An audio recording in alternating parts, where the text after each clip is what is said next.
Welcome, travelers. We're aware that your journey was difficult, but prepare to have your questions answered, for you have been granted an audience with the Masters of Modern. And welcome back to Masters of Modern. I am your host, Alex Kessler, here with my co-host, Michael Grothy. Hi. And today we're talking about Pioneer. We're talking about the fact that there are bands. And we're also going to talk about how lessons from Pioneer and how we can apply them to Modern and see which deck ideas we can come up with from there. We also have a few other things we're going to be going over, but really excited to talk about that. The other thing I want to bring up is that the plan, at least for this video, is we will be doing the live show. We'll leave the live video up so you get to watch it if you're watching this now. But if you want to watch this video with card art, when we mention cards, or just a little bit of a higher production value, make sure to tune into Friday this week. You'll get that instead. So you can either watch this if you want it early, or you can wait and get like kind of the full produced version of the video, or you can listen to it on iTunes or any of the other places you would listen to podcasts. But thank you for watching the live chat, and hopefully you enjoy it either way. Yep. And also, because we've been streaming these episodes, I know a lot of people are like, oh, I missed the stream. You know, well, we try and stream all our episodes we record on Tuesday evenings, approximately 5 to 6 Pacific. Starting time.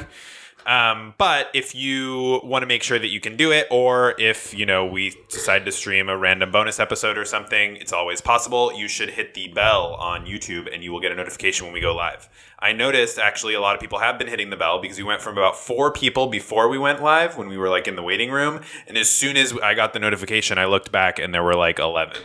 Now it's 20. Now it's 20, yeah. 20. So people are getting the notification. They're coming into the stream.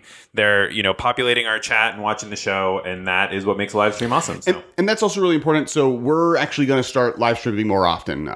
Hopefully people in the chat got to check this out. But last Sunday, I streamed with Michael actually on the other side of the computer screen, Brawl, and doing Brawl content on Arena. Ben is literally bringing his laptop in tomorrow so I can teach him how to live stream.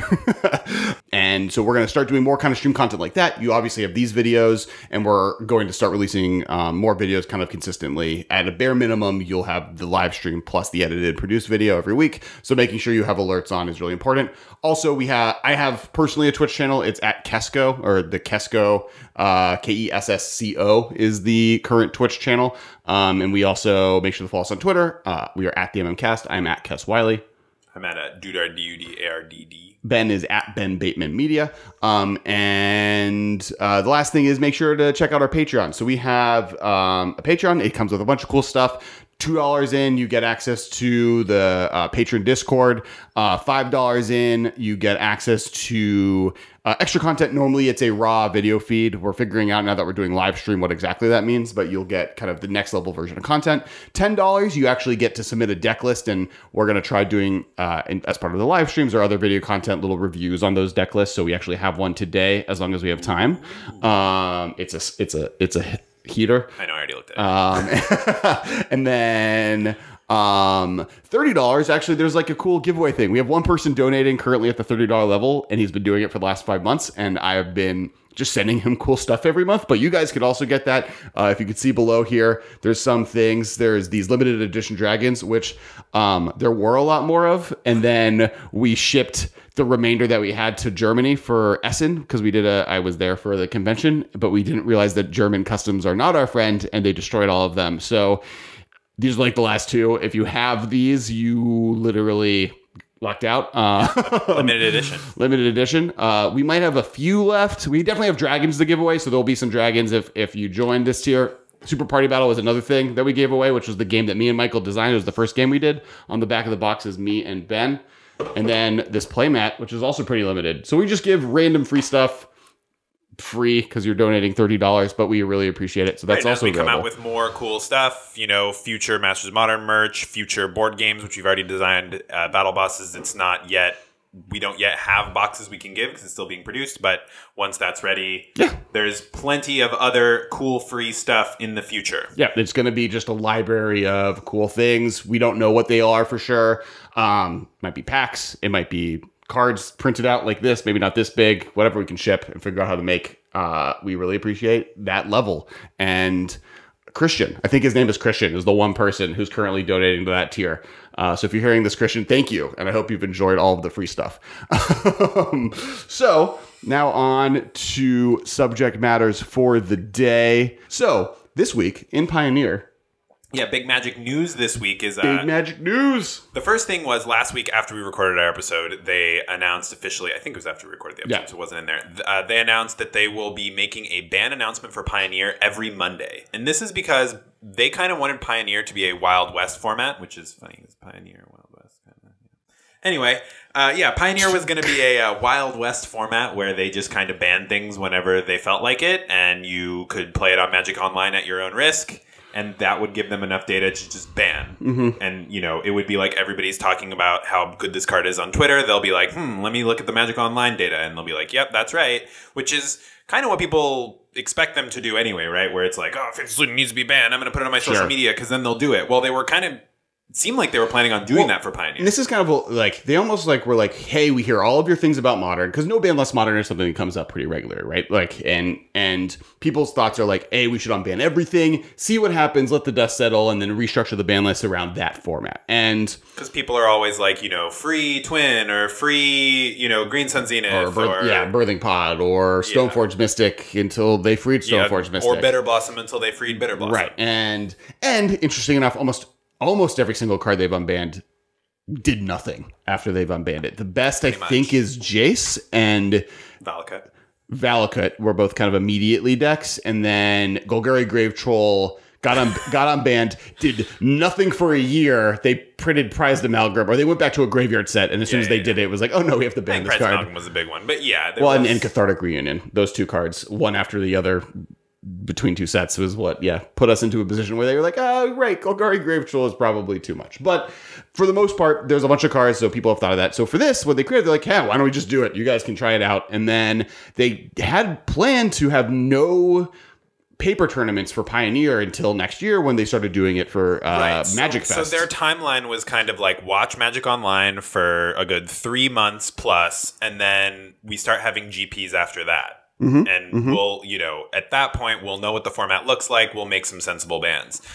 Unfortunately, the hype around Pioneer was such that Star City Games and Nerd Rage Games and some of these like larger tournament organizers in the U.S. started just running high-stakes Pioneer tournaments that are high-profile. They changed the format of the Invitational to Modern and Pioneer from Modern and Standard, and then Nerd Rage changed one of their standard GPs to Pioneer, which there's other reasons why they would want to change their standard tournaments to another format, but it's like, oh, Wizards provided us with another cool format right at the moment we needed it. Let's do it. And Wizards was like, wait, what if we want to ban something the day before your tournament? Stop this. You're ruining our plan of just banning stuff whenever we feel like it. Yeah, so people were hyped, and so they created a schedule. So basically their statement was every Monday their plan is to ban something. And then... their plan is to make a ban announcement. Yes. And we actually thought nothing was going to happen because we figured, we're creating a schedule. We don't have too much information yet to really decide what needs to go. But nope, they decided to go the other way. And like Alex was saying, I think that there's a misconception that announcement every Monday means ban every Monday. But if you think there's a Modern ban announcement 8 times a year, right? Before when a new set comes out and then after the Pro Tour of each set. But they don't actually ban a card every time. Sure. So I figured Pioneer would be the same thing. And I figured to show that it was the same thing, they would just not ban on the first one. To be like, okay, guys, we're making the announcement. Here's the first one. No bans. Right. And before we get to the next start of this conversation, big thank you to Dane King. He donated $4.99 to the Super Chat. Whoops, I forgot to enter my message, but just saying hello, and thank you guys for making me better at Magic. Thank you for making us better at podcasting by being a viewer. And yeah, I hope, I mean, Michael's better at making people better at Magic. I'm here for hot takes. Yeah, I mean, that's valuable. Cool. Easily digestible. Yeah. As we were saying, we are on, I derailed us. Bans. Yeah, but, they went in a different direction. They banned 3 cards. One of them was Leila of Abundance, which is the new green ley line from M20. You want to read it? Yeah. I think a lot of Modern players or players of any format but Pioneer have never heard of this card. Cool. This card is 2 green, enchantment, rare. If Leila of Abundance is in your opening hand, you may begin the game with it on the battlefield. Classic whenever you tap a creature for mana, add an additional green, and then you can pay 6 generic mana green, put a +1/+1 counter on each creature you control, which is the less relevant, well, not less relevant ability, but the important thing is... Let's just explain the cards first. So So basically, okay, later on. The next one was Oath of Nyssa. It's a 1 green legendary enchantment. When Oath of Nyssa enters the battlefield, look at the top 3 cards of your library. You may reveal a creature, land, or planeswalker card from among them and put it into your hand. Put the rest on the bottom of your library in any order. You may spend mana as though it were mana of any color to cast planeswalker spells. Officially, I think the first green cantrip ever banned. Yeah, I guess it beat out Ancient Stirrings. Yeah. Ancient Stirrings, like, dodged that one. And then now Once Upon a Time, like, Ancient Stirrings is going to dodge a lot because Once Upon a Time has to be banned before Ancient Stirrings does. Yeah, I mean, I'll get into some Once Upon a Time discussion when we talk about Oath of Nyssa, but let's get through these bans first. And then the third one, which is my Splinter Twin and Pioneer, Felidar Guardian got banned. And I understand why it got banned, but I really... Like, Saheeli does nothing. It's a nothing card without Felidar Guardian. And Felidar Guardian does other things, like blinks other things. Yeah, in a format with no Restoration Angel, it's a little sad to lose Felidar. I know. I want to reprint Restoration Angel Wizards. Cowards. So those are the 3 cards that were banned. So I guess, like, without talking about the cards specifically and why they got banned, just like... I think Felidar Guardian everybody kind of saw coming. Everybody knows that Saheeli Felidar is going to warp the format in the similar way the Splinter Twin, in that every deck needs to be able to stop this from happening on turn 3, potentially through disruption, or on turn 4, I guess. Their turn 3 if they're on the draw, or else you lose. And slightly different than Splinter Twin, this is a format with significantly less spot removal, or at least the quality of spot removal is... Right. You don't have you don't have Lightning Bolt, you don't have Path to Exile, you have Fatal Push, but Revolt is often not turned on, so it won't kill. Because there's no fetch land, so you don't have the way to get around it. You have Thoughtseize, but no Inquisition. You have Abrupt Decay and Assassin's Trophy, which are probably your best options, but they're gold. 2-color cards. Yeah, 2-color cards that are 2 mana. So, like, if you're a white deck, you don't have a lot of ways to interact with this, right? I mean, like, you can play, like, Oblivion Ring effects, I guess, but that's like on turn 3 you got to have it, right? I mean, kind of at the onset of the format, the debate was not will Felidar Guardian or Saheeli get banned, it's which of the 2 cards would be banned. Pretty much. And I think the fact, because Felidar Guardian also goes infinite with A, itself, and B, what's the red Flame card? Shadow Conjuring, which is a Magic Origins enchantment. I'm gonna try and read it off the top of my head. All right. What is it? Flame Shadow Conjuring is a 3-mana red enchantment. Whenever a creature enters a battlefield under your control, you can pay a red to make a copy of it. That copy gains haste, and then you sacrifice it at the end of turn. So what you do is you play a Felidar Guardian to untap a land, and then you use the land to make a copy, and then the copy untaps a land, and then it flickers the original. The original flickers the land, because you need a non-creature to enter. Okay. Or you need a non-token creature to enter, I mean. So you have to flicker the original with the copy. The original flickers the land to make the red mana again, which makes another copy, which flickers the original, which flickers the land, which makes a copy. So you just have to stack your triggers so that the Felidar always goes off before the Flame Shadow. And that also makes infinite. Oh. It's 3 in a row. It is a 4-mana enchantment. Sure. So it is worse than Saheeli for sure, because Saheeli is only 3 mana. Though it is significantly harder to deal with in the format. There are way less ways to deal with enchantments, and it's 4 mana, so Assassin's or Abrupt Decay also doesn't deal with it. And a lot of the successful decks in Pioneer right now are playing Walking Ballista, which is an answer to the Saheeli combo in particular, because Saheeli starts at 3 mana. So like if they play Saheeli on turn 3 and tick up, then your Walking Ballista isn't going to do much. But if they like already have a Felidar out and they play the Saheeli later, it goes down to 1. And you can respond to ping it. And you can respond to the targeting the Felidar by pinging off the Saheeli. So when the Felidar makes a copy, it can't copy the Saheeli or flicker the Saheeli, and then you interrupt their combo. So, but Flame Shadow Conjuring can't be interrupted by Ballista in particular. It also can't be interrupted by like Shock or anything like that. Right. So I would have imagined that in the long run we would have started seeing like 4 Saheeli and like 1 of Flame Conjuring or 2 of, to like in the same way that Splinter Twin decks at some points were playing 1 or 2 Kiki Jikis on the top end, and or they were playing multiple threats on both ends. Like the decks that were playing the Felidar Saheeli combo were either like, I've seen like Vannifar decks that were like similar to Kiki Pod, where they would use Vannifar to like birthing pod up to, you'd get Corridor Monitor to untap your Vannifar, sack the Corridor Monitor, get Renegade Rallier, get back Corridor Monitor, untap Vannifar. Sure. Pod Renegade Rallier into Felidar, flicker Corridor Monitor, untap Vanifar, Flicker Felidar into Thalia's Lancers, which would get you the Saheeli, and then you use the Corridor Monitor to go all the way back up to a second Felidar. And that's how you'd win. But, so there were like more all-in decks like that, but most of the Saheeli decks that we were seeing like didn't really need the combo. They were just kind of Planeswalker mid-range decks that used Oath of Nyssa, which is another card they banned. So they would use Oath of Nyssa to dig for combo pieces. They were playing like Teferi and Oko and Saheeli, and they were like 4-color, Attune with Aether, Harness Lightning, Rogue Refiner, just like general good stuff, mid-range decks that could just like outvalue you with Oko and beat you up or whatever, or sometimes just combo and win. Well, with how many powerful planeswalkers were in the format, Oath of Nyssa letting you cast all of these 3-mana powerful planeswalkers was just an extremely powerful move. And it was also seen play in the green devotion decks, right? It was a that's pip the on other the deck devotion. that got banned. I mean, I think what's interesting is like these cards that got banned are all like fairly unique Pioneer bans, right? Like Guardian was banned in Standard, but like they didn't ban any of the big targets that are like multi-format bans, right? Like no Deathrite Shaman, which like nobody really expected it, but it's notable. No Treasure Cruise, no Dig Through Time, no Aetherworks Marvel, which was another card banned in Standard. Yeah, people walking into Pioneer, and you guys discussed on the episode, thought like energy was going to be a huge issue. Well, mainly Aetherworks Marvel. Yeah. Right. Like there are decks playing the energy core. It's not as busted because there's like more answers to what they're doing and more ways to generate value. Sure. Like the problem was it was just the best value engine in Standard, and it was like really hard to keep up with it. Now that Felidar Guardian has now been banned in every format other than Modern, not I guess below that, but on its way to Modern, it's Pioneer, slowly sure, getting yeah. banned in the way.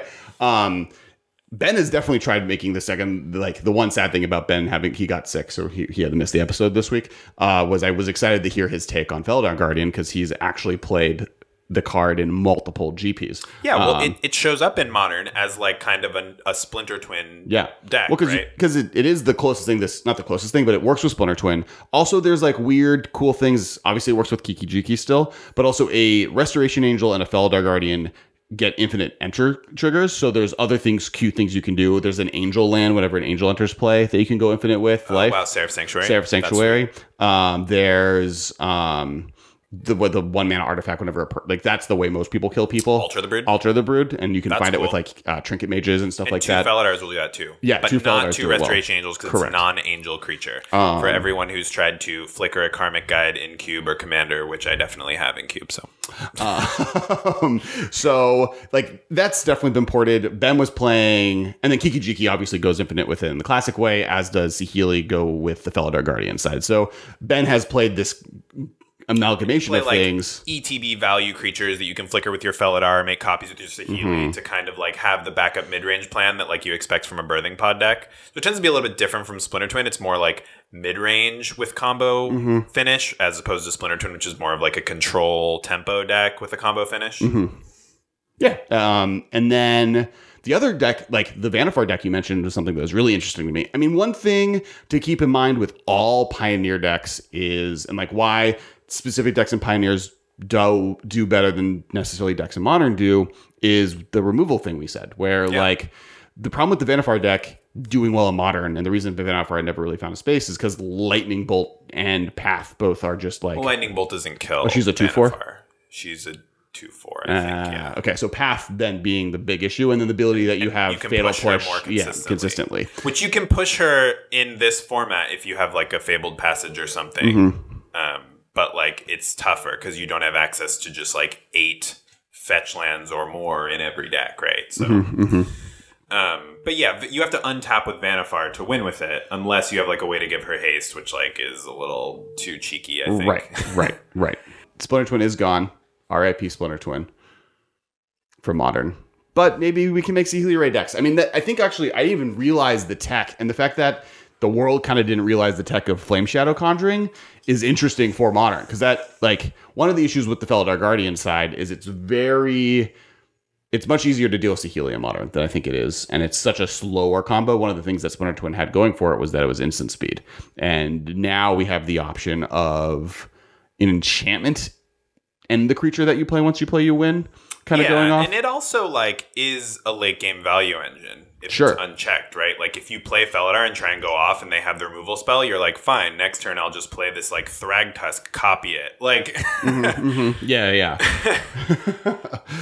And and then you swing with your 5/3, make 3/3. You're just like in value city, right? So that's kind of what I want this episode to be about, right? Is that like there is tech emerging in Pioneer because people really have to stretch their creative muscles to create decks in this totally new environment, and I think there is some stuff that Modern can learn. And I think the big obvious one is the other two cards that got banned, Oath of Nyssa and Leila of Abundance, appear to be banned mostly because of the mono green devotion deck. Although they do mention the 3-mana planeswalker thing with Oath of Nyssa, which is kind of them acknowledging that like maybe we printed too many 3-mana planeswalkers, but we don't want to ban them all. Oops. But Leila of Abundance, there was a mono green devotion deck that was using Leila of Abundance with mana dorks to do things such as like turn 1, put a Leyline in play, turn 0, turn 1 elf. And then tap the elf for 2, play Burning Tree Emissary, make 2 more mana, use that 2 mana to play like an Oath of Nyssa dig for something, and then play Nykthos, tap it for 4 mana, tap your other land for mana, use your floating Burning Tree mana to play like a Nyssa, Voice of whatever. The new one that doubles your mana. Who Shakes the World. I don't know. Nyssa Who Shakes the World. Nyssa Who Shakes the World. Which is a really good name. Just yeah, she's a 5-mana planeswalker. She +1s to untap a land you control and put 3+1/+1 counters on it. It's a creature, gets vigilance and haste. But also her static ability is all lands. Her static ability is your forest tap for an extra green. But then you can use her to untap the Nykthos and then tap the Nykthos for mana again. And that's like, I'm describing a turn 2 right now. And so the thing is that requires a lot of pieces, and that's like the nut draw. But what was crazy about this deck is like you got to play Oath of Nyssa, which is one of the best cantrips in the format, and you also got to play Once Upon a Time, which is the best cantrip in the format. And that can help you hit your turn 1 elf, like, which is extremely powerful. Like if you don't have a turn 1 elf in this deck, especially if you put a Leyline in play on turn 1, your deck's a lot worse. And I think something that I would really look at, what specifically with Oath of Nyssa and the Planeswalker issue, is Oath of Nyssa, when it was printed, was heavily under consideration in Modern. Like, people were trying to figure out ways to play it. And I think part of the reason that it didn't really see a lot of traction is, 1, there weren't enough powerful Planeswalkers, and 2, the Planeswalkers that were good you can kind of play them all without having to splash from them. You didn't need the extra colors. And now we live in a world where you want to play 5-color Planeswalker decks or whatever. And now I think of these 3 cards, Oath of Nyssa is the one that I'd want to revisit in Modern. Yeah, well, and so what's interesting about Oath of Nyssa is also that it's a permanent, which is really relevant. Like, some of these cantrips, like Ancient Stirrings, you play it once, it's in your graveyard forever. You're probably not snapcasting it unless you're playing something real spicy. But like Oath of Nyssa being a permanent is actually a big benefit. So in this deck, it adds an extra devotion for your Nykthos, which was important. But in the Planeswalker decks that people were playing, you could bounce it with Teferi. So you could like bounce it with Felidar Guardian.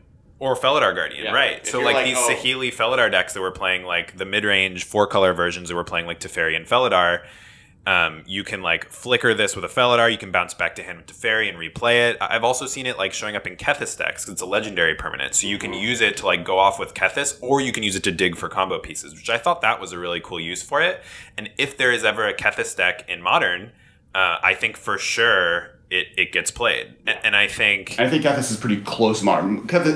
Partially because Kethis is another card that dodges Lightning Bolt. Like, it doesn't dodge Path, it doesn't dodge Fatal Push. Nobody dodges Path. But you gotta be a slippery Bogle to dodge Path. Yeah. They're slippery. They're real slippery. They're so slippery. I can't even say them correctly 90% of the time. These Noggle decks everywhere.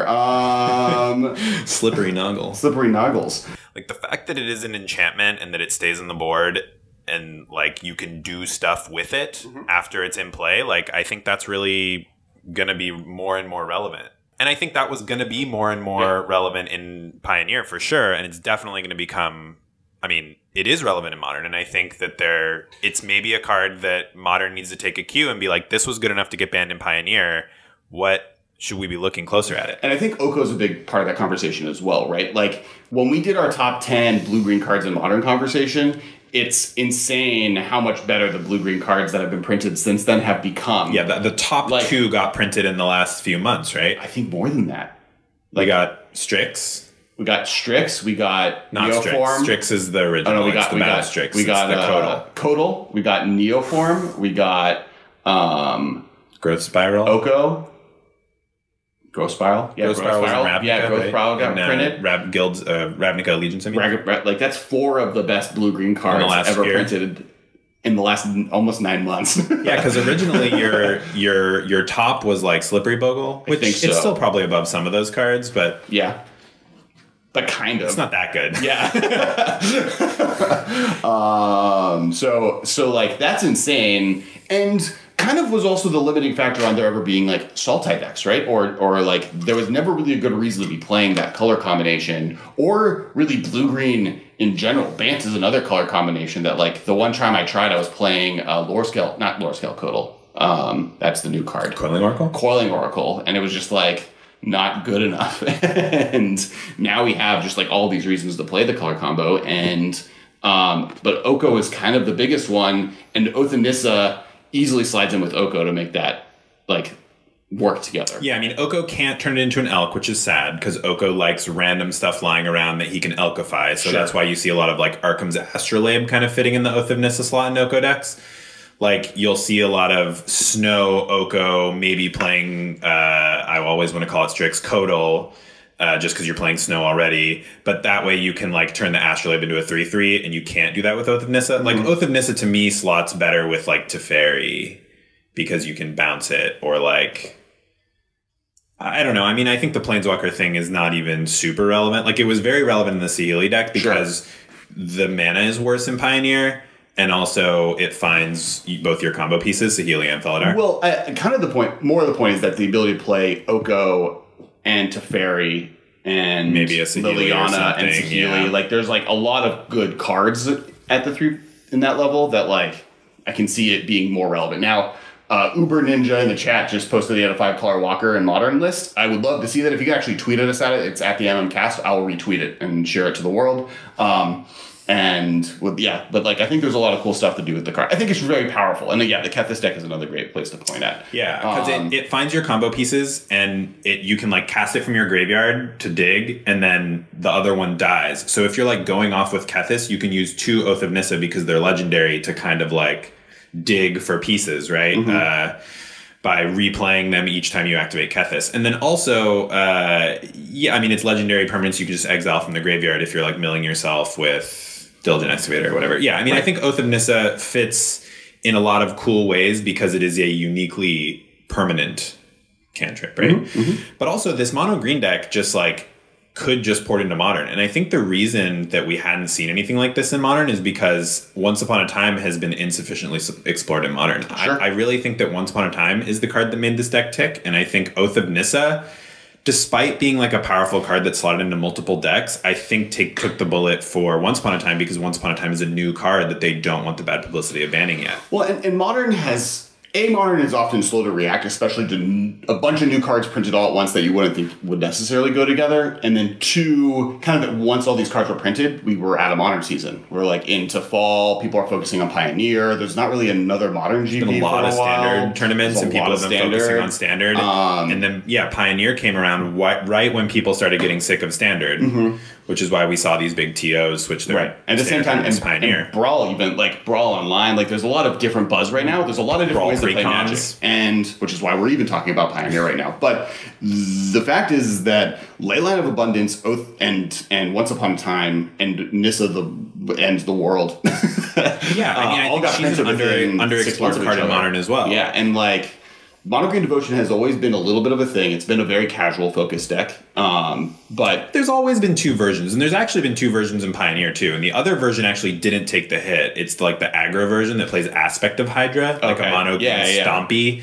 where like Aspect of Hydra is your like devotion payoff. And I do think that's the deck that has the most likely benefit from Theros block. Like, that's the type of stuff that I can see them being more aggressive on, is like aggressive devotion effects versus Nykthos. Ramp. Nykthos is like the best devotion card ever printed, and I don't think that it will ever, like, I don't know that they can print it better. Yeah, right now the best devotion cards are Nykthos, Grey Merchant, Master Waves, Thassa.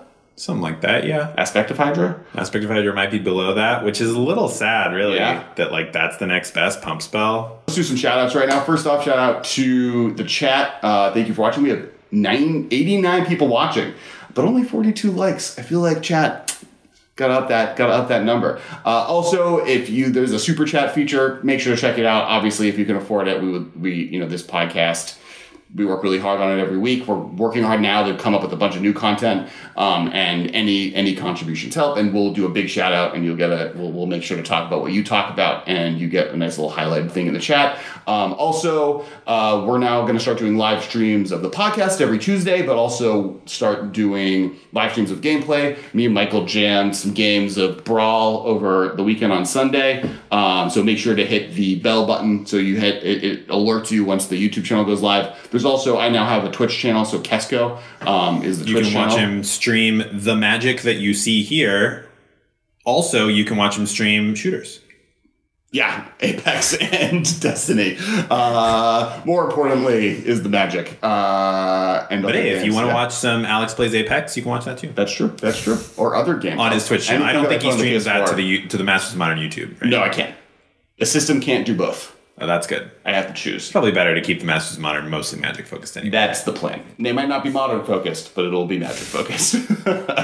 Thank you, guys. And back to the subject matter at hand. I think I want to get to... Is there any other decks we want to talk about in Modern from Pioneer before we move on? Well, so I think that there could be a Kethis deck, which, if you guys don't know the Kethis deck, you use Kethis with 2 Mox Ambers, and you cast Mox Amber, like sacrifice the other one, and then you like exile 2 legendaries from your graveyard to cast the other amber from your graveyard, and you're kind of netting a mana each time you do this. Eventually, you try and get out a Diligent Excavator or turn a Lazav that you cast from your graveyard into a Diligent Excavator. So now, each time you're casting these ambers, you're milling yourself, you're casting more legends from your graveyard, you're milling yourself, and you like mill most of your deck, and then you like have a bunch of mana, and you either kill with your one of Jace, Wielder of Mysteries, which you cast from your graveyard, or they're like you just have so much card advantage that you find another way to win. Card advantage of mana. Well, you can mill your opponent out with Diligent Excavator. Right, that's right. You mill your opponent out with Diligent Excavator, or you mill yourself out completely and you Jace. Yeah. And then it just plays like, you use Excavators early to mill yourself, use Emery to mill yourself.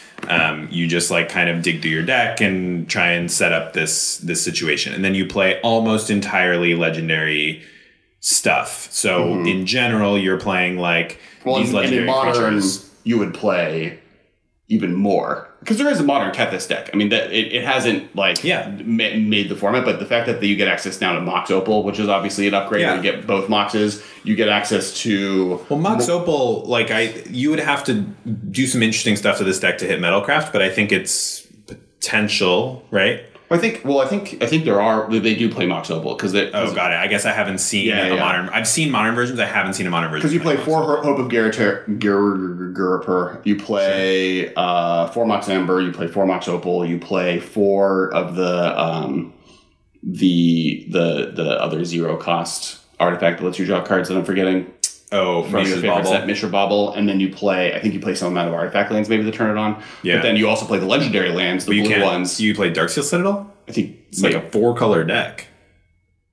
Maybe you don't play Darksteel. But you are playing legendary lands. Yeah, and you're playing legendary lands. So you get kind of a lot of power through that, and Emery just is so good in the deck on top of that. Yeah, you can just like cast like a random Mishra's Bauble from your graveyard. You can do like the Mishra's Bauble Emery thing to just like draw an extra card every turn. Yeah. So like it has its own interesting plays. I think it just is kind of in a position where Urza is still a more powerful version of what that's doing at the moment. Yeah. But that's the other. If Urza gets a ban, there's a ban from the Urza deck. Not like if Urza gets banned or even Mox Opal gets banned, this I think is waiting in the wings to be the next Emery deck. Correct, because this deck does not require Mox Opal to be good. Yeah. Where Urza needs it a little bit more. And that's the other reason, like people, when I posted why isn't Mono Green Devotion seeing more play in Modern, there were 2 main responses. The first one is that different pieces of it are a little bit less resistant to the removal in the format. The fact that it like needs one of its mana dorks to survive until its next turn it makes it hard for it to do as well. But it does have like the Burning Tree Emissary aggro attack options.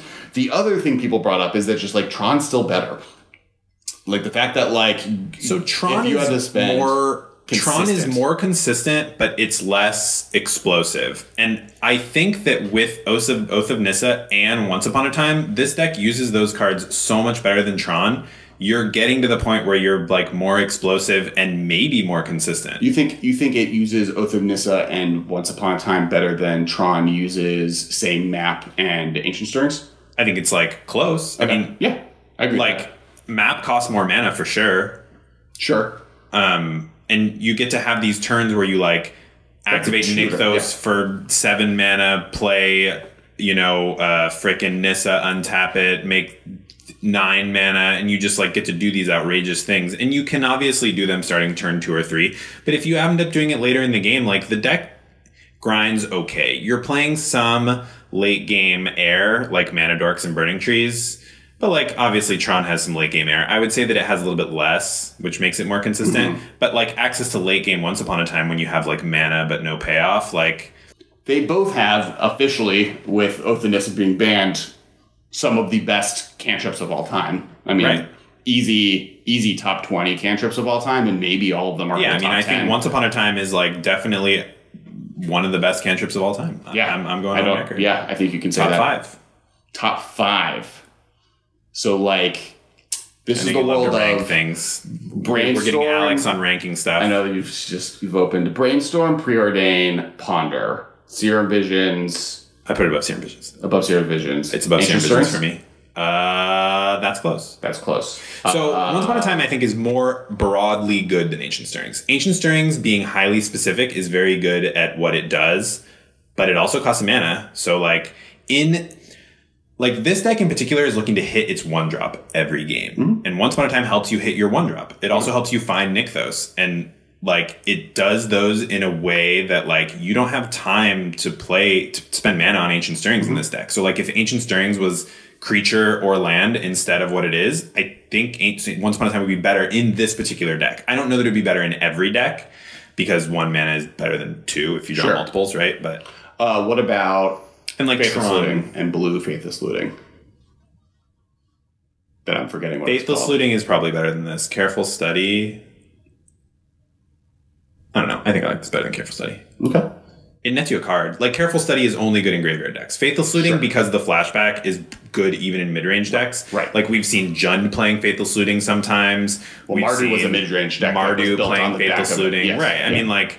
Because of the flashback, you're seeing so many cards. So this is in the running for 5th best cantrip of all time, alongside Ancient Stirrings, where I agree. Yeah. So it's it's Brainstorm, which is I think just on no, it's not in the top 5. We forgot one. I'm going to say Ancestral Recall. Yeah. That doesn't count because it draws 3 cards. Okay. Doesn't count. Cantrips net you a card, right? I mean, I guess Faithless Looting doesn't, but it's honorary. Okay. So Faithless Looting is honorary. Excluding cantrip. Power 9 that break the rules of the game, we have Faithless Looting, not number 1. We have Brainstorm at number 1, Faithless Looting at number 2. Ponder at number 2, Faithless Looting at number 3. It's better than Preordain. Really? Absolutely. Preordain doesn't see modern legacy play. Faithless Looting does. Preordain does see legacy play. Not as much as... Faithless Looting sees more play. Yeah, it's better than Preordain. Yeah, I guess. You have to build around it a little bit. That's the thing in these like power level discussions, right? Sure. It's like Faithless Looting is the best card in 1 deck. Well, but Faithless Looting isn't the best card in 1 deck. It's the best card in like 8 decks. Yeah, Preordain is like, the 7th best card in like 10 decks. Yeah. So I would say Faithless Looting, Preordain, and then we get in this green. Shouldn't have gotten Alex on the subject of rankings. This is great though, because you can't put rankings in front of Alex. You'll spend the whole podcast ranking stuff. Yeah, but now Marshall can edit this into a single little video that we post as a separate thing. Best 5 cantrips in Modern. Is Once Upon a Time in Magic. Best 5 cantrips in Magic. The episode. In Magic. The video. So in Modern, with almost all of those cards banned, I would say that this is in contention for best cantrip in Modern. I think it's better than Serum Visions, and I think it's comparable with Ancient Stirrings, maybe better. I think, it's this. I think Ancient Stirrings Free is still so powerful. All right, artifacts are better than creatures. Or colorless is better than creatures. It's close. I think that depends on your deck, don't you? Yeah, like in this mono green devotion deck. Of like free once and 2 mana the rest of the time versus 1 mana all the time. But modern is like fast enough that free once is worth a lot.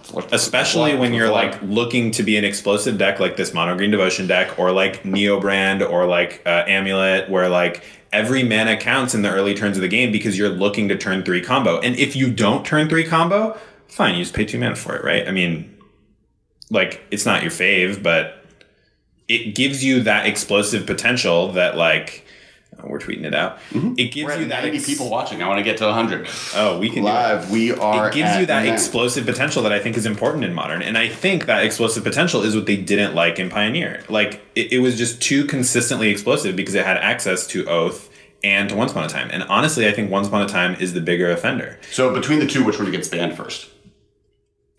In modern. Mm-hmm. Oath of Nyssa and Once Upon a Time? No, sorry, Once Upon a Time. Ancient Strings and Once Upon a Time. Yeah. So this is actually a question from the chat, Tom Hutchins. That's a really good question, Tom.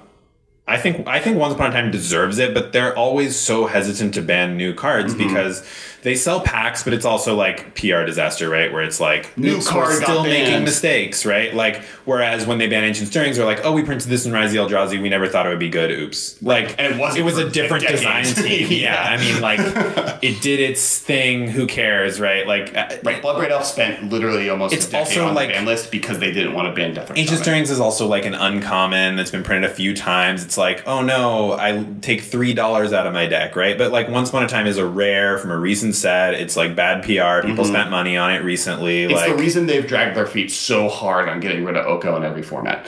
Right. And like I don't think Oko is going to go in every format anyway, even if people don't like when Oko. I said every, I meant any. Yeah. They've been dragging their feet with every format to ban it in any format. Yes, sure. I accept. Yeah, I don't know. I feel like I think that hurts Ancient Stirring's chances of surviving as long. I also think that Ancient Stirrings is only powerful in more problematic style decks. Because colorless cards are maybe like a lot of the most busted cards around. Right. You're stuck with Eldrazi, Tron, Prison-y style decks, or like Lantern. There are a lot of busted creatures too, though. I mean, I think creature is such a broad category. But removal for creatures is also broad. That's true. Like if you're taking easiest to kill permanent, creature is the easiest. That's true. It does get a land as well, but so does Ancient Stirrings. Sure, so does Gets a land for free. No. But we've had this conversation. Look, free is the best price. I can't think of a price that's better than free, Alex. 1 mana 2 times, I guess. Is that better than go free?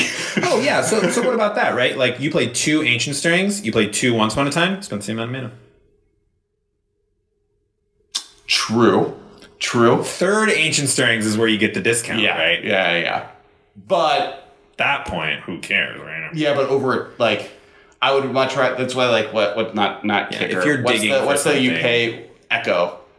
Like that was the value of the mechanic Echo. Like if you're digging for an Ensnaring Bridge when you have 4 mana, you really need to be digging with a 1 mana. I care about what's happening to me right now, Michael, not what's happening to future Alex or past Alex. I care about what's happening to me right now. That's why I need to play the Once Upon a Time for free to get my creature right now and play it using my mana. That's past Michael. You already did that. We're talking about now. Well, past Michael may have just won the game by I don't care about past going off with Nykthos on turn 2 because I found it using my Once Upon a Time. That's fair. So the last thing I want to cover today, because we're now getting closer, and So I had some Pioneer decks I think can break through. Do you have any Pioneer decks that you think are being overlooked in Modern? No, because Izzet Phoenix was also already really dope in Modern, and then it got. Is there any like sweet Phoenix tech that you think people are playing in Pioneer? I mean, Phoenix in Modern in Pioneer, I just think looks so different because of Treasure Cruise, right? I think like that's a big piece of the puzzle. It doesn't have its other payoff as well. Yeah, though it does have. Yeah, I'm looking at this list. Honestly, I think this list could just exist. I think like the Death of Phoenix is a little overrated. I think it's like a deck that like. give it 6 months of people trying to figure out which pieces work together, and it might get there or be back to tier 2 deck, if not tier 1.5. I'm sure that there are Phoenix aficionados doing the good work right now to bring it back, and they just haven't found the right configuration or the right metagame or whatever. Right? Or like they print the right card, right? Like they could do that anytime now, and then it's like, oh, right, this is great again. Like if Phoenix's power level is so high that you just need the right piece to be able to make it a thing. And once again, I even think maybe Eldraine has some of those. I think Thing in the Ice is also just kind of awkward in the meta right now too. And that's like, I would say that that's the key card in Phoenix, even though it's like named after Phoenix. Phoenix is just how you kill them. Thing in the Ice is like how you win the game. Right. Because it protects you until it ruins their board and you win. Right. And it deals a bunch of damage. And, I mean, I think Thing in the Ice is like the key card. And in a world where Thing in the Ice is not that great, which I think is where we're at in Modern right now, your deck is probably not that great. I do think actually the Nexus Reclamation decks are just like Nexus of Fate. That won the PTQ, right? So like the big mono green showing was a Magic Online PTQ where popular streamer Todd Anderson went undefeated in the Swiss, and then got to the finals totally undefeated with this mono green devotion deck. And I watched a little bit, and it was like so disgusting, the deck, which is the reason I wanted to do this episode, because I was like, there's no way this can't be a modern deck. Every card in here is modern playable, other than Supreme Will, which is just easily strictly upgraded, and Cyclonic Rift, maybe that's just good enough. You get Serum Vision. Yeah, so his deck, his like big, run that everybody was watching, he had like tons of viewers on Twitch, and there was a lot of hype on Twitter. Yeah, but this Reclamation deck is what beat him. This exact one that you're looking at, right? The one I'm looking at. Yeah, this is the exact one. This is the Pioneer PTQ on Magic Online. Just playing one Thing of the Ice, one Narset, 2 Tomio, the Collector of Tales. So that's the one that you mill yourself. Blue-green, too. Blue-green. Yeah. Fog, 4 Opt, 2 Chart the Course, 1 Cyclonic Rift, 4 Growth Spiral, 4 Supreme Will, 4 Nexus of Fate, 4 Dig Through Time, 2 Search Rose Canta, 4 Wilderness Reclamation, and a bunch of lands. This deck is sweet. I think a lot of what it's doing can be done in Modern pretty easily. I think there's a conversation of kind of smushing this in with... You get Cryptic Command in Modern too, right? Like this deck can play Remand and Cryptic over some of its like weird interaction. I mean, you have to replace Dig with something. I think like using like you're only playing 2 colors. You can reasonably play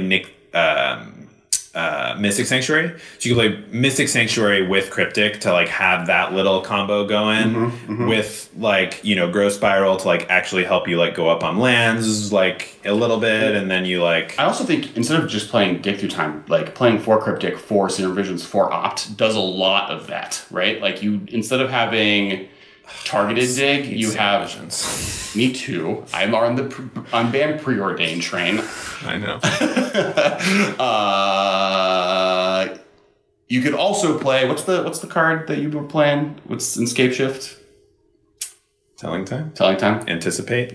No. It's the 5-mana tutor that doesn't do anything other than get you the Reclamation, I guess. Ring Delight? Yeah, it's meh. Oof, you'd be playing 4 colors for that. I don't think that's worth it. Yeah, not worth it. I think, just off the top of my head, Mystic Sanctuary is better than that, and I also think not messing up your mana base and taking a ton of damage is worth it. Well, I think, what about just being Scape Shift on top of that? Like, Nexus, Reclamation, Scape Shift, Hybrid? Yeah.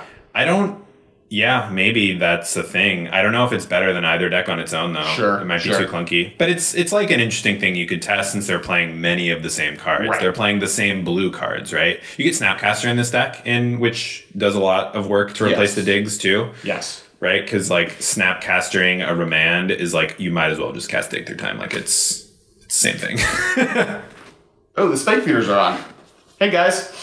Spike Feeders are the premier competitive EDH podcast. Yeah, great. Spike Feeders. But the last thing we need to do is we need to talk about the Patreon submitted deck list. Let's do it. Cool. Oh, yeah. You can find us at the MMcast. You can find me at Dudard, D-U-D-A-R-D-E. I am at Tess Wiley. You can find Ben, the sick host, at Ben Bateman Media. I'm going to copy and You can also find Alex on Twitch at Kesco. He sometimes streams a little bit of Arena currently, as well as some shooters that he likes to play. It's too big for the chat. I don't know how to post this list. It's fine. Yeah, we're fine. All right. moving on. This We list. have to describe it for the podcast anyway, Yeah. right? So those who don't know, on the Patreon, you have the access to donate $10 every month. And if you do, you get the ability to submit a deck list for us to cover on the podcast. Jesse Pelletier, which hopefully I said your name right. If I didn't, I apologize. Submitted an Esper Fairies list. All right. I'm going to just list cards, and you're going to react to the heaters. 2 Thoughtseize, 3 Inquisition of Kozilek, 4 Fairy Seer, 1 Fatal Push, 3 Opt, 4 Fairy Miscreant, 2 Unearth, which is a heater, 1 Path to Exile, 3 Drown in the Lock, 2 Tyrant Scorn, 4 Spellstutter Sprite, 1 Mana Leak, 1 Snapcaster Mage, 3 Vendilion Click, 3 Brazen Borrowers, 3 Teferi Time Raveler, 3 Polluted Delta, a bunch of lands. Any important lands? No. Just basic. They make mana. 1 Prismatic Vista. And then sideboard needs a bunch of good removal spells. You got some Narset, some Rest in Peace, some Dovin's Veto. Yeah, pretty standard sideboard. Nothing super spicy. So, I guess my one question here is, if your entire deck operates at instant speed, I guess giving Thoughtseize and Inquisition of Kozilek flash with so if you read his kind of write up of his deck, it looks like a little bit like you're a flash deck, and he wanted to take advantage of the power of Teferi a little bit. So you have the instant speed discard with Thoughtseize Inquisition. You also have Unearth. You can do at instant speed to get a Vendilion Click at instant speed on their draw step or something, or you can get a Spellstutter Sprite. You get a Spellstutter Sprite at instant speed to counter or something, right? And then if you have to just unearth a Vendilion Click in main phase, it's fine. Yeah. Or a Snapcaster main phase is fine. Yeah. But Teferi pushes the power level of that up. Right, that's true. Plus, you get access to White, which gives you Path, which gives you Rest in Peace out of the sideboard. So it's a very powerful interaction. So I'm a big fan of Unearth, and I think that Unearth with Teferi is kind of an unexplored way to use it. And I think it's really cool, especially in a Flash Fairies type build like this. I actually really like the Unearth Teferi situation. And then, that makes discard a little bit better for you. Yeah. So one thing I did think is that, this is a deck list, and right now we're in a moment where Oko makes everything sad, but Stoneforge Mystic coming into play and grabbing you the black-green sword, one of the reasons that sword is good is because it lets you untap lands and lets you kind of basically draw 2 cards a turn. Not draw 2 cards a turn, but play 2 cards, because you can play the cards that play something, attack with him, untap your lands, and then now you have mana open to play all of your other good fairies that are instant speed. Playing with Flash decks with a significant amount of instant interaction or instant speed spells or creatures especially upgrades the black-green sword to such a large level. Plus you just get Batterskull. And you're playing white, so as even a sideboard option as a way to kind of go to the left or slide to the right, and then 1 hop this time. Yeah, I think you could also go a little bit bigger with it. I mean, I don't know that you need to. So he says in his write-up specifically that he found Fairy Miscreant to be good. It strikes me as kind of the weakest card in the deck, and I feel like I would want to replace it with maybe a little bit more interaction, or even a Bitter Blossom or something. Yeah, the lack of Bitter Blossom. I think maybe Bitter Blossom is just too slow. Because if once a creature is in play against this deck, we're looking at 1 path, 1 push, 3 Drown in the Lock, and then 2 Tyrant Scorn. I guess that's kind of a good amount of removal, but Tyrant Scorn is a little weird. I mean, so the justification for Tyrant Scorn in the write-up, to be fair to listeners and viewers and everybody else, is you can bounce your own creatures with it. So you can bounce your Vendilion Click to get another click. You can bounce your Snapcaster to get the path that you need out of your yard. It gives you a little bit of utility with your ETB creatures. You can kind of use it as a counter spell by bouncing a Spellstutter. But I don't know. I mean, I know that fairies without Bitter Blossom is kind of the way to go.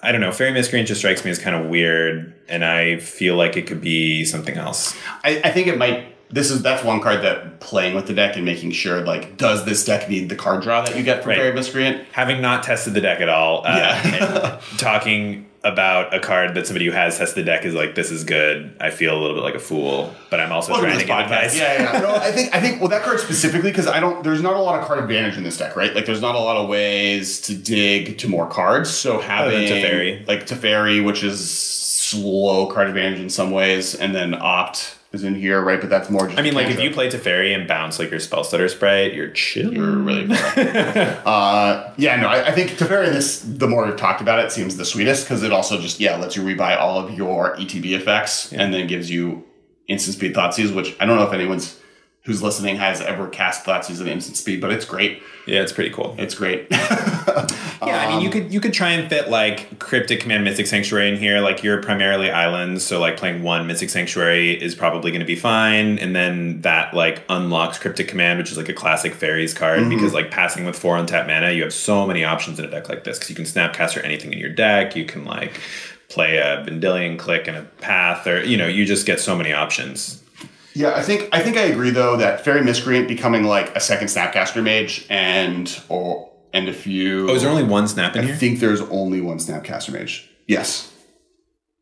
Oh, I'd like to see more Snapcaster Mage. I think you have a lot of great spells, and having redundancy on whatever is important in the matchup is really good. Like, being able to turn 1 Thoughtseize, turn 2, like, do a thing, and then turn 3 Snapcaster Mage Thoughtseize, or play Teferi and then turn 4 Snapcaster Mage Thoughtseize is like a lot of... Yeah, and I mean, like, in a reactive deck like this, a lot of the time you'll end up, like, certain cards will just be bad in the matchup, and certain cards will be, like, very important in the matchup. And so you'll end up in a matchup where, like, your opponent empties their hand, so, like, you pull a Thoughtseize late game, it doesn't do much. But, like, if, you have a Snapcaster, you can Thoughtseize multiple times against decks where that's going to be good, like Blue-White, or, like, Amulet, or like a combo deck ad nauseum or something. You can Thoughtseize them multiple times until they can never win. Or in the matches where like they empty their hand, you get 2 paths, or you get 2 fatal pushes, or you get 2 drown in the logs. And like against like a deck that is countering your spells or whatever, you can like use a Snapcaster to defend your spells with drown in the lock. Whereas like fatal push and path now do nothing in that matchup. So one of the reasons you see a lot of time like Snapcaster Mage decks in Modern diversifying their spells so much, you get a lot more 1s and 2s of, is Snapcaster Mage basically makes every spell you cast redundant. Right. And so giving you access to that effect. And when you're playing at instant speed anyway, pretty much exclusively, plus you have like a little bit of cute Tyrant Scorn, Brazen Borrower, Teferi action to like bounce your Snapcaster Mages, I feel like more Snapcasters is the direction I would want to go. One question someone had is, when do we think Oko, if ever, will be banned in Modern? I don't think we're there yet. I mean, like, the main deck that's playing Oko in Modern is the Urza decks, and I think the biggest problem in those decks is not Oko. I don't know that something out of Urza needs to be banned. I mean, we're, like, in the meta adjustment period, but, like, I don't think that Oko is the card that you ban from that deck, and I don't think there are enough other decks, like, oppressing everyone with Oko. Like, so one of the things about Oko is, like, it invalidates a lot of creatures that are bigger than a 3/3 and that are more expensive than it, because if you play, like, a big... I'm trying to think of like a standard creature that might see play. If you play like a dragon, like a Skargan Hellkite or something, and your opponent is like, Oko, make it a 3/3, it kind of like is invalidating your cards. And in Modern, like a lot of the cards are cheaper or have ETBs, like it's like Goblin Guide, like turn this into a 3/3, who cares, right? Like a lot of the creatures that get played, like even Tarmogoyf, like you spend 2 mana on it and it's like a 3/4 and they're like, it's a 3/3 now, and you're like, okay. Right. I mean, it invalidating artifacts, I think, is a big problem, and like it can hit like Primeval Titan, Ulamog, Wormcoil, like some of the bigger creatures that do see play. I just don't think it's like as outrageous in any deck. And I want all of those cards to have better answers against them. Sure. Like after Tarmogoyf, which I think is like the perfect level of fair and modern at this point, but every other card you mentioned, like, oh no, the Wormcoil engine is less good. I do think it makes cards like Kalitas less good, or like some other cards that like kind of get played, like bigger big creatures. Thanks to Dane King, 24 Dawn 99 on the Super Chat. Thanks. That's amazing. I think a Sultai control deck using Malera, Murder Strike Cap, and Alternate Dementia is cool. I think that sounds more like a mid-range graveyard value situation to me, right? Where you're like milling yourself with Alter to like generate value off of like Unearth or something, and then you like have a combo. Like this sounds like a Birthing Pod deck to me a little bit, right? Except that like you're playing on Alter Dementia, and obviously you don't have access to Birthing Pod. Yeah, you have the different tutors that are available. I'm trying to think what are the best ways to get to the top because like in control decks, you can't afford to like play cards that don't do much. Because if you're like turn 2 Alter Dementia, and then you have a Malira stuck in your hand, and you're like trying to control the game, but you're like down 2 cards compared to your opponent, and your opponent is just like attack you with Tarmogoyf, and you're like, oh no, I don't have removal spells because I played cards that like didn't advance my game plan. I almost want to say that like going. This sounds actually like a really cool, like a 4-color version of this deck where you're playing Unburial Rites to be able to get stuff back. Yeah. Like you get a lot of the pieces that are here back with Unburial Rites. Like you could even like put in Sun Titan to be able to get like a little bit like the mid-range French Rites decks from Standard back then that were playing like, they were playing Grieselbrand as their big target, but they also had like Thragtusk that you could just reanimate a million times. And I've always like, there was a while where I was playing a like Dredgevine list that was playing Vengevines, but my backup plan was just putting in Unburial Rites and Sun Titans into the graveyard, where I would just like get Sun Titan, and then I would get a Knight of the Reliquary, which will be like a 10/10 because I had so many lands for my deck, putting for the Hedron Crab. And like, this is what the first deck I ever built in Modern, actually. So it was just like maximum value off of Hedron Crab, where the game plan A was just Vengevining you to death. But then game plan B was that, like, during this time, I've been filling my graveyard with a bunch of stuff that's now valuable. And also, like, Sun Titan could get any sideboard card that I put in the deck back into play, which was kind of what I was doing with it. In fact, like, the big regretful loss I have is that I had, like, stickier sleeves because they were, like, older playing in a tournament. And I had 2... What's the 2-mana artifact that makes things cost 1 more? Instants and sorceries? Thorn of Amethyst. So I had 2 Thorn of Amethyst in my graveyard, and I had 1 in play, and the other one was, like, under another card, and I forgot it was there. And, like... I was playing against a Storm deck, and if I had just gotten the second one, I, like, had the game locked. But because I didn't get the second one, or didn't get it into play because it was, like, under a card, game over. 1 tier. I was like, what keep me out of the tournament next time? But yeah, I think that there are really cool things to do with Altar of Dementia specifically. Yeah. Murderous Redcap and Malira kind of don't combine in the right way, though what's cool about them together is you do get to, like, leave the color... We can play that in black-green or in green-red, right? Yeah, you don't have to have black. If you're green-red, I think I might rather play Grumgully than Malira anyway. It's like a little bit better of a mid-range card. Sure. They also are both goblins, so like we've talked on the cast before about like goblins persist decks, you know, with Grumgully and Putrid Goblin, I want to say, the 2-mana 2/2 with persist, and or Redcap. What's the Sack Outlet is the important one. It was our preview card. Slinging Lieutenant? No, 1 red. Skirk Prospector. Skirk Prospector. Yeah, well, there's a lot of Goblin Sack Outlets. Yeah. I'm just saying, like, those both being goblins mean maybe you're, like, this type of deck, but you have, like, a Goblin Matron package. Like, you're not a dedicated Goblin deck, but you have, like, a Goblin Matron with, like, a few utility goblins that you can go tutor up to, like, maybe combo off, but then you also are still, like, this graveyard, you know, sneaky little whatever deck. So another question we got was, do you think Pioneer is the death of anything like Lightning Bolt being printed into a standard set again? I actually don't. I think Lightning Bolt, to be totally honest, I think Pioneer is actually a way for them to maybe get Lightning Bolt into, or is more of a motive for them to bring Lightning Bolt into standard. I mean, it's interesting because, like, before Llanowar Elves was in Dominaria, I feel like to a lot of people who played standard, Llanowar Elves in standard was just inconceivable. They're like, they don't do that anymore. Right. We've seen through years that, like, 1-mana elves are just too good for standard. They're never going to do it again. And then they did. And Lightning Bolt is basically in the same position. And it was in the same position before it got printed in M10. It was like Lightning Bolt is like this old, you know, revised card. Like, they're never going to print it again. They haven't printed it since, like, 5th edition or something. So, like, it's just not a standard card on anybody's radar. And then they printed it. Right. And I think we're in the same boat now. Like, they could bring back Lightning Bolt at any moment, I think. I have a long list of... I'm going to go through them. Okay, so one of the reasons I think Lightning Bolt's going to be printed. Lightning Bolt's being printed in the Pioneer, why it could happen. One, they would get the opportunity to once again print Lightning Bolt with the words, do 3 damage to any target onto a paper card. I think a lot of people would actually prefer to use that for, you know, for Oracle text clarity.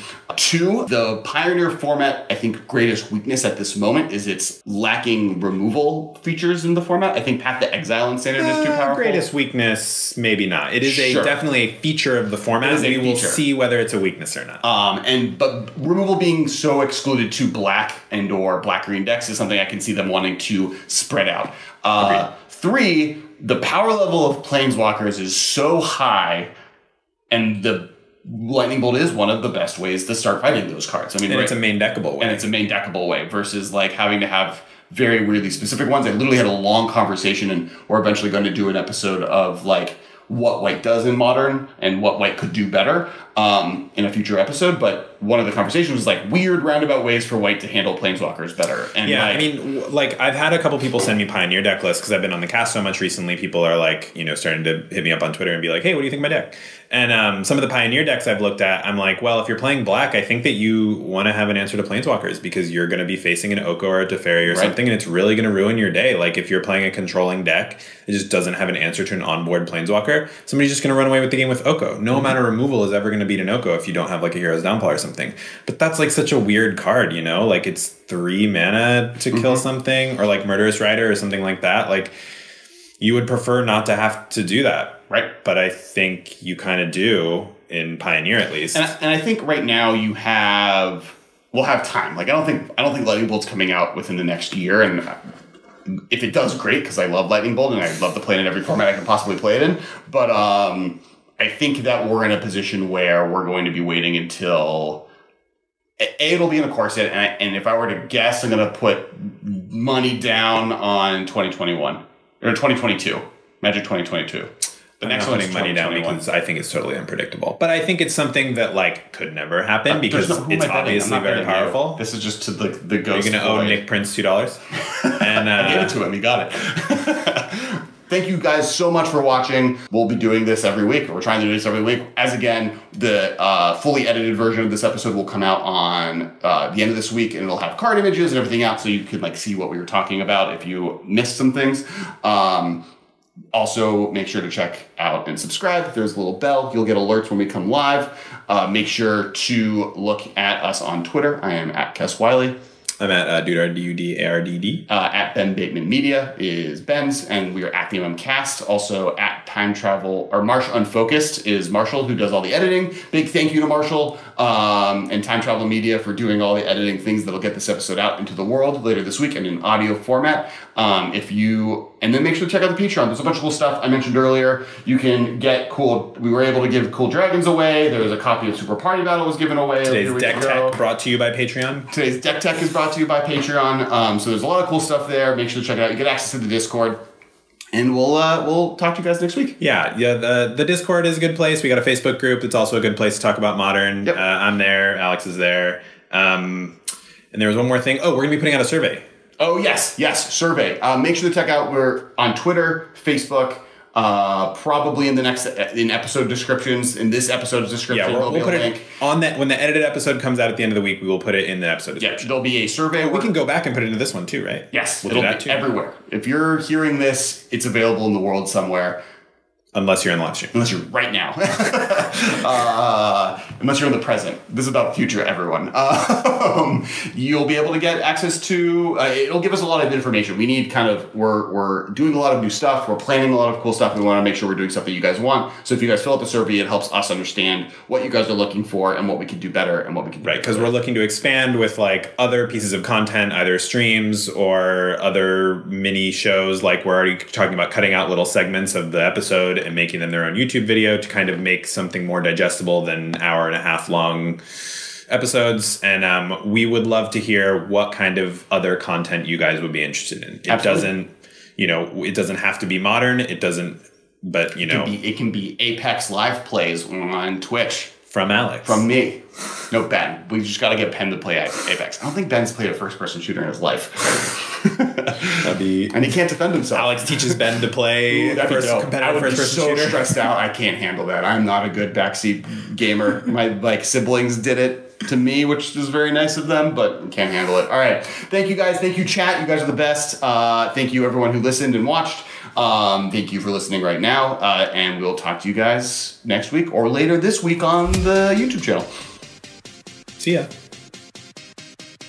Thank you for your attention. See you later, alligator. This has been a production of Time Traveler Media, sending podcasts into the future.